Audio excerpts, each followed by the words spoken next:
votre matinale se poursuit sur la Sen TV, première télévision urbaine du Sénégal.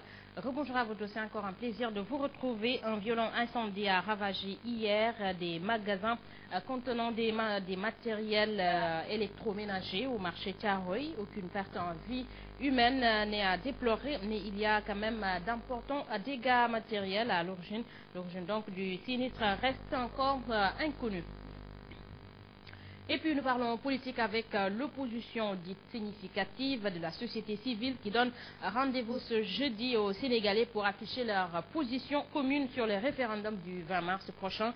Réunis hier, et 46 leaders et responsables ont pu afficher la position de leurs différents partis ou même mouvements, des positions donc différentes mais qui visent quand même à barrer la route au président Sall. Suivons ici le compte rendu de Mamadou Ndiaye.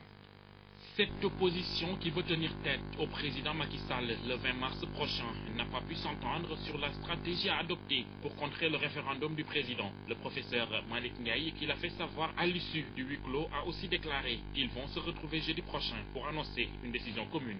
Ceux d'entre nous qui se sont prononcés sur la modalité et ceux qui se sont prononcés sur d'autres manières de faire sont convenus de se rencontrer le jeudi. Chaque composante, chacune des organisations est invitée à retourner à sa base ou à son instance pour faire le compte-rendu. Toutefois, une chose est sûre pour les leaders de l'opposition et de la société civile. Le référendum du président n'a plus de sens parce que dépouillé de ce qui suscitait son intérêt, selon le professeur Malick Ndiaye. Nous avons demandé et nous souhaitons que la raison prévale parce que ce référendum n'a plus d'objet. Par la voix du professeur Malick Ndiaye, l'opposition sénégalaise et la société civile du pays affichent une commune indignation face à ce qu'ils ont convenu d'appeler le Wakwahet du président. Nous avons réalisé une unité essentielle sur un point, c'est que Wakwahet Boussi Amati. Cette coalition en gestation au sein de l'opposition dite significative vise, c'est clair, à barrer la route du second mandat au président Macky Sall. Première étape du combat, le référendum du 20 mars prochain. Et selon Mamadou Diop Decroix, l'agenda leur sera pas dicté par les urgences ou les circonstances, mais par un choix bien réfléchi. Mamadou Ndiaye, merci à vous. Et puis les associations de la société civile de Kolda en guerre contre le référendum. Les gardiens de la cité ne sont pas d'accord avec le président Sall sur son reniement de la consigne de voter pour un non massif le 20 mars prochain. Bakary Maron Seydi est donc le président de l'association des gardiens de la cité, ici avec Pape Diallo. Nous rappelons quand même au président de la République du Sénégal, en l'occurrence M. Macky Sall, que la parole donnée est de l'or dans notre société. Par rapport à cela, si par ailleurs il pense nous bluffer avec des principes éthiques et démocratiques de bonne gouvernance qu'il nous a fait croire partout où le besoin se faisait sentir, aujourd'hui il a déçu plus d'un Sénégalais sur la réduction de son mandat. Nous n'accepterons pas qu'il se cache derrière un jeu de mots, avis et décisions pour s'éterniser au pouvoir ou prétendre un troisième mandat à la tête de notre État. Président, vous avez bafoué notre image, vous nous avez déshonorés et discrédités à la vue du monde. C'est dans cette même optique que nous aussi, en tant que société civile, qui demeure serviable à sa communauté, nous nous mobilisons à Kolda et dans les coins les plus reculés de notre espace géographique, à sensibiliser le peuple à voter pour un non au référendum du 20 mars 2016. Et toujours sur la question, le jeune marabout Serigne Modou Bousso en charge le Conseil constitutionnel. Il estime que la juridiction doit être supprimée. Par ailleurs, le guide religieux et homme politique soutient le oui pour le référendum. Ici, son entretien avec Gorla. Suite à l'avis du Conseil constitutionnel de prolonger le mandat du chef de l'État jusqu'en 2019, le guide religieux et homme politique Serigne Modou Bousso désapprouve les 5 sages. Moi, à mon niveau, ce que je pourrais dire en tant que chef religieux, en tant que chef de parti, c'est que le peuple avait soif de voir le président réduire son mandat. C'est ça la réalité. Mais ce qui me fait mal en tout cas, c'est ce qui offre le président l'opportunité de se délire. Si c'est le cas. Donc je pense qu'il faut brûler le Conseil constitutionnel donc pour ne permettre plus aucun chef d'État qui vient après quand même de faire des genres de choses. Le natif de Touba opte pour un quinquennat. Je suis pour les 5 ans. ans. Je pense que le président est pour le 5 ans. Le président a simplement dit qu'il est bloqué par le Conseil. Mais sa volonté, c'était de 5 ans, je pense. Mais tout le monde est pour le 5 ans. Pour réformer la Constitution, Serigne Modou Bousso Dieng estime que la tenue d'un référendum est obligatoire. Donc forcément, pour qu'il soit mettre en revue, il faut que ça passe, disons, par le référendum. Je pense que le référendum est nécessaire. Pour un Sénégal meilleur, Serigne Modou Bousso Dieng soutient que l'État doit revoir sa politique de développement et assister les familles diminuées afin de suivre la voie de l'émergence. Gornaglo, l'ancien ministre Thierno Lo, appelle au dialogue politique pour la tenue du référendum prévu le 20 mars prochain. Selon le président du parti Alliance pour la paix et le développement, nos dirigeants doivent se concerter pour un Sénégal émergent. Ici, son entretien avec Aminata Rame. Au moment où la tension est en train de prendre forme entre l'opposition et la mouvance présidentielle, pour Thierno Lo, cette situation n'a pas sa raison d'être. Selon le président du parti Alliance pour la paix et le développement, seul le dialogue pourra permettre aux acteurs politiques de discuter et de trouver un consensus fort. Aujourd'hui, nous allons vers un référendum. Il y a un oui ou un non. Mais qui le dit? C'est le peuple. Mais pour y arriver, il faudrait que ce qu'on demande au peuple de valider, qu'on puisse ouvrir une large discussion. Je demande à ce qu'on prenne le temps d'avoir un bon référendum, qu'on prenne le temps d'étudier les principales questions qui doivent être posées à l'appréciation du peuple afin que nous puissions créer le premier départ pour un large consensus. Par contre, Thierno Lo n'a pas manqué de dénoncer le comportement de certains hommes politiques. Aujourd'hui, ceux qui réclament le respect des institutions sont ceux qui, hier, en 2012, ne respectaient pas le Conseil constitutionnel à cause du candidat du président Abdoulaye Wade. Ceux qui sont maintenant, qui étaient avec le président Abdoulaye Wade, qui sont dans l'opposition et qui voulaient à l'époque que l'opposition respecte les conclusions et les décisions des 5 sages, ce sont ces mêmes personnes qui sont en train de contester l'avis du Conseil constitutionnel. Donc c'est un problème de comportement et de posture républicaine. Le référendum prévu le 20 mars prochain ne laisse pas indifférent la classe politique, la société civile et une partie de l'opinion sénégalaise. Pour Thierno Lo, il urge de trouver un consensus fort pour l'intérêt des Sénégalais. La coordination de l'APR à Podor s'engage aux côtés du président Sall pour que lui l'emporte lors du référendum du 20 mars prochain. Face à la presse hier, ces apéristes jugent inacceptable l'attitude de l'opposition qui, selon eux, verse dans la manipulation après la décision du Conseil constitutionnel d'Edi Mendao.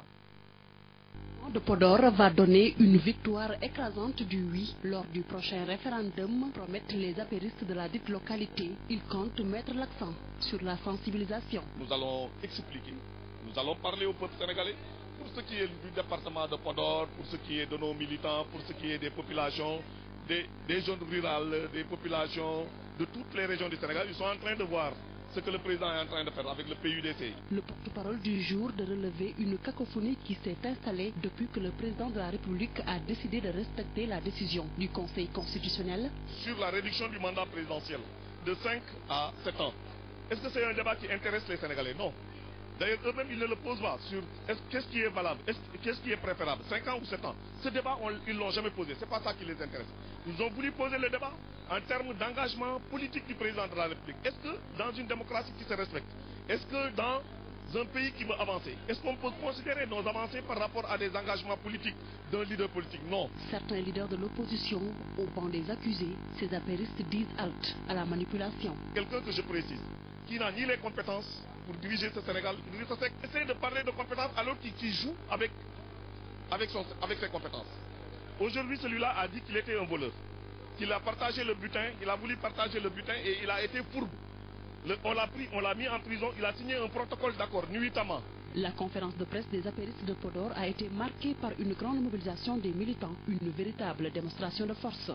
L'Edi Mendao, l'APR n'est nullement ébranlé par l'attitude de certains membres de la coalition Benno Bokk Yakaar qui ne sont pas en phase avec le chef de l'État. Pour le responsable de l'APR de Podor, ces derniers sont en perte de vitesse et n'agissent que pour leur propre intérêt. Cher Oumaran, je propose toujours le suivant. Imam Baïnian, c'est lui qui dit qu'il a démissionné. Mais Oumane Mandiaye, comment il est venu au pouvoir? Est-ce qu'il est venu au pouvoir sur la base d'un programme clair et cohérent? Il a été élu avec des voix qui ne lui appartiennent pas. Et vous savez qu'il ne lui appartient pas. Il est venu, mais maintenant, ici au Sénégal, on a l'habitude.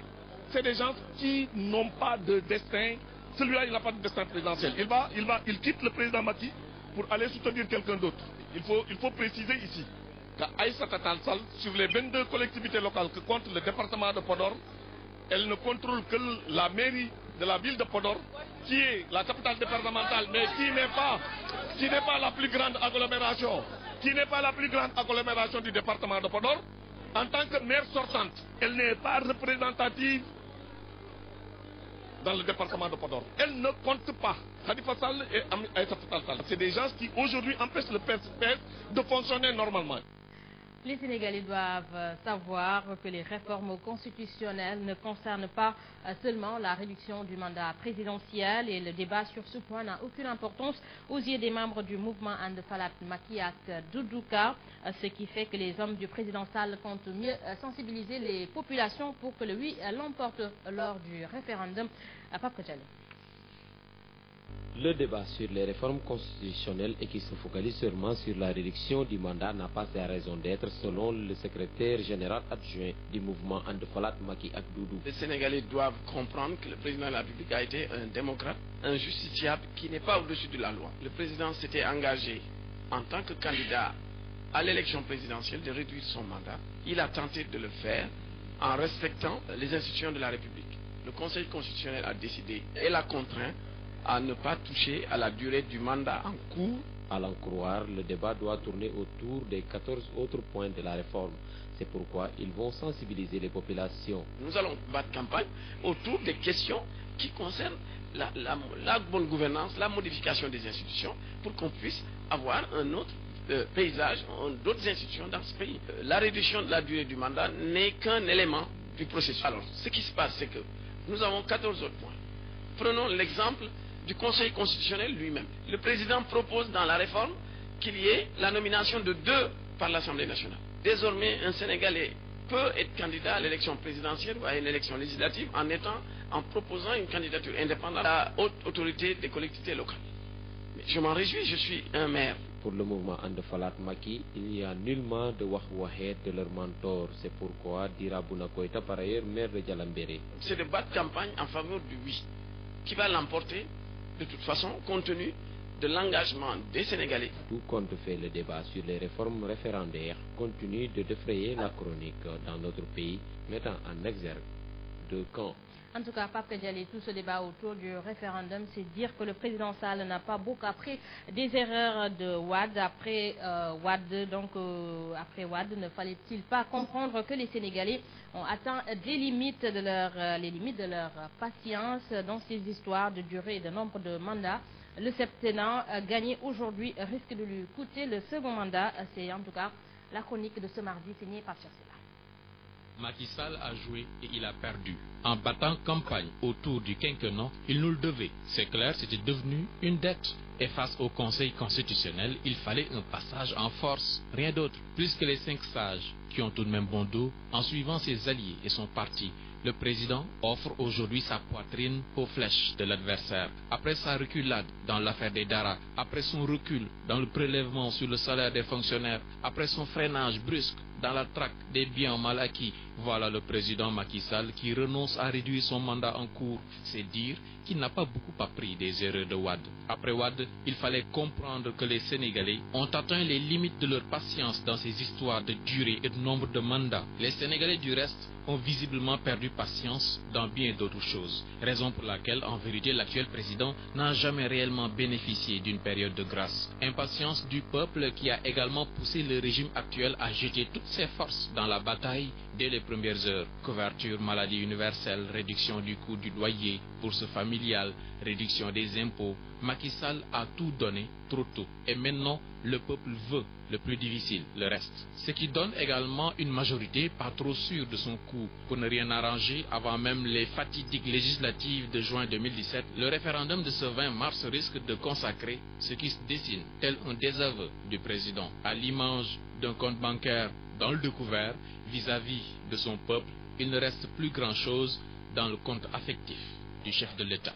Pape Charsila, merci à vous. Et puis un mot sur l'international avant de boucler ce journal. L'État leur avait laissé une semaine pour quitter la jungle de Calais dans le nord de la France. Le délai expire ce mardi et les migrants qui vivent dans la partie sud du bidonville n'ont plus que quelques heures pour quitter la zone avant l'évacuation, à moins que le tribunal administratif de Lille en décide autrement. Le juge des référés, qui doit donc prendre sa décision ce mardi, va se rendre lui-même ce matin dans la jungle et c'est racissime et cela montre bien à quel point ce dossier peut être sensible. Toujours sur l'international, le secrétaire général des Nations Unies, Ban Ki-moon, est arrivé à Bujumbura hier lundi 22 février. En tout cas, c'est sa première visite depuis la grave crise politique qui a commencé en avril dernier. Et le patron de l'ONU doit rencontrer ce mardi le président Pierre Nkurunziza pour le convaincre de reprendre le dialogue avec l'opposition. Et selon dit, il a déjà rencontré des membres de la société civile et les partis politiques, y compris des représentants de l'opposition. Voilà, messieurs, dames, c'est ici que se referme ce journal. À vous tous, merci d'avoir suivi. L'info continue sur la première télévision urbaine du Sénégal, 7h30, Mambé Ndiaye, Ahmed Aïdara. Vous retrouve, c'est pour la revue des titres en Wolof, 7h45, c'est le journal. Et tout de suite, restez en compagnie de 5 coachs qui s'installent dans cette gym. Quant à moi, je vous retrouve à 13h, c'est pour le flash d'info. Bon, on va maintenant à la plus, bonne journée. Au revoir.